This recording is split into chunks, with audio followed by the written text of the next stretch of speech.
ग्रामीण भागात एक छोटासा किडा आढळतो, शेणकिडा. त्याला ताज्या शेणाचा वास खूप आवडतो. सकाळ होताच तो बाहेर पडतो, दिवसभर मेहनत करतो, शेणाचे गोळे बनवतो आणि संध्याकाळपर्यंत एक मोठा गोळा तयार करतो. मग तो गोळा ढकलत ढकलत आपल्या बिळाकडे घेऊन जातो, खूप कष्टाने, खूप प्रयत्नाने. पण जेव्हा बिळापाशी पोहोचतो तेव्हा त्याला कळतं, गोळा तर मोठा झाला आहे, पण बिळाचं दार खूपच लहान आहे. तो खूप प्रयत्न करतो, पुन्हा पुन्हा ढकलतो, पण गोळा आत जात नाही. शेवटी थकून तो सगळं तिथंच सोडून रिकाम्या हाताने बिळात शिरतो. मंडळी, आपली ही अवस्था काही वेगळी नाही.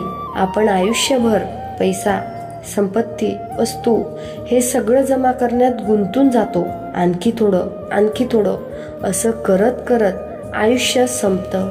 पण शेवटची वेळ आली की कळतं, या जगातून काहीच सोबत जात नाही. म्हणून कमवा, पण त्यातच अडकू नका. जगा, आनंद घ्या, नात्यांना वेळ द्या आणि चांगली कर्म जमा करा. कारण शेवटी बिळात आपण एकटेच जाणार आहोत आणि सोबत येणार आहेत फक्त आपली कर्म. विचार आवडल्यास व्हिडिओ लाईक करा, शेअर करा. धन्यवाद.